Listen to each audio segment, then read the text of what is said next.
Hi everyone. I often get asked for comment or my opinion on videos that have been posted on Twitter, and if I do comment, I always go with the same standpoint I do on the channel. In other words, what could both parties have done better? This has caused problems over the years because people often only see things from their perspective, and this is where my anti-cyclist tag comes from.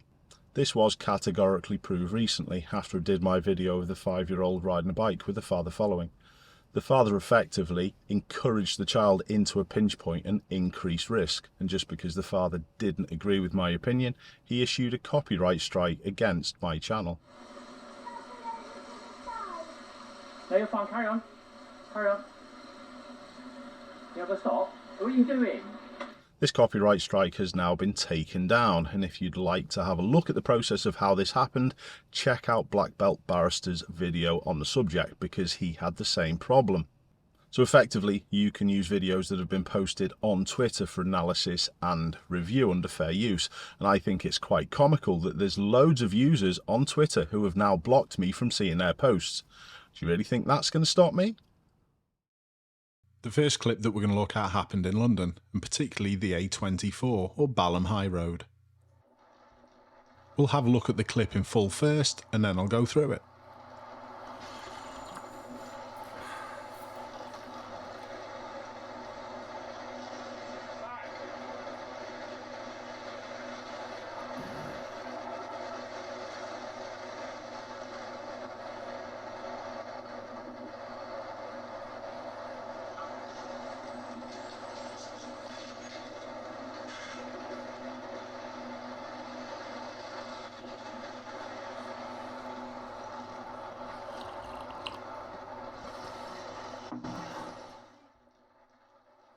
So we've obviously got a cycle lane, a narrow road and a lorry coming up.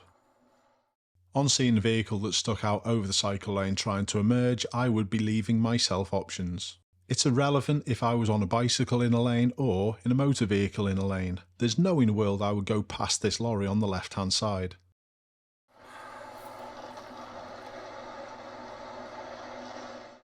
And we all should know the space cyclists need to be safe.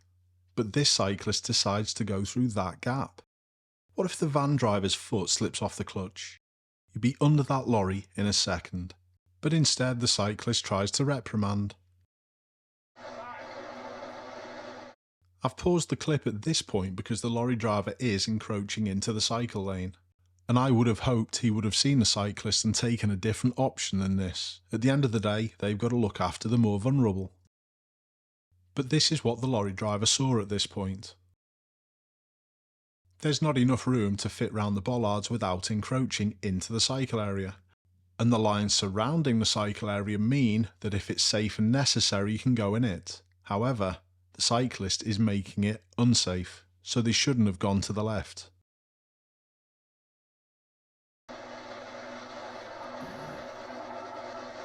It was good to see the cyclist get out of the danger, but now they decide to put themselves straight back in it. The road is really narrow at this point. And if the lorry driver is aware of the cyclist, they're being really stubborn and dangerous. But so is the cyclist. Thankfully, that was the last of this pointless jostling for position. How did you see this clip? For this next clip, we've got another one from Jeremy Vine, who I've already featured on the channel, and as always, it's full of dramatic effect. Let's have a look at it first.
Whoever Jeremy gets to edit his clips does a lot of work in trying to make the situations look worse than they actually are.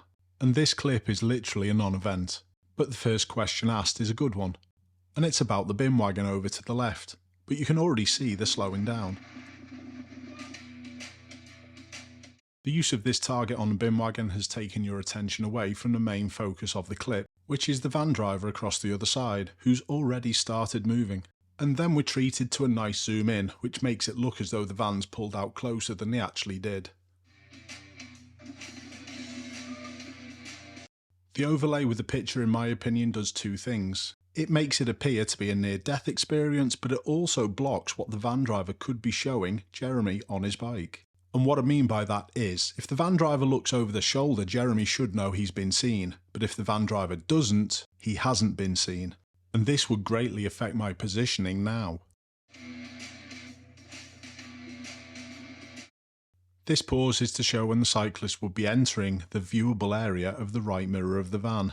And if the van driver hasn't looked over the shoulder, look how quickly the cyclist disappears from view again. And now the cyclist thinks this is the safe option.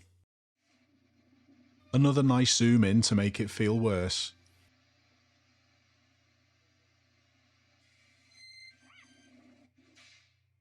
No, the van didn't signal.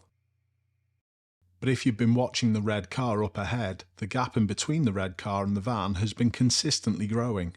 In other words, the van's slowing down. And what else are they going to do at this point, do you think? Well, it's one of two things. They'll either let the black car out or they're going to turn left. We obviously know which one they did.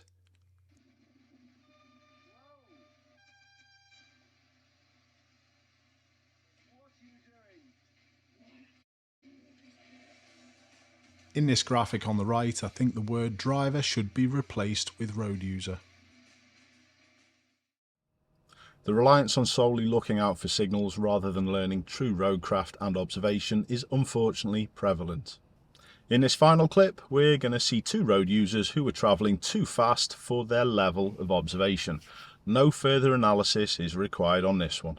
Keep safe everyone, and I hope to see you soon.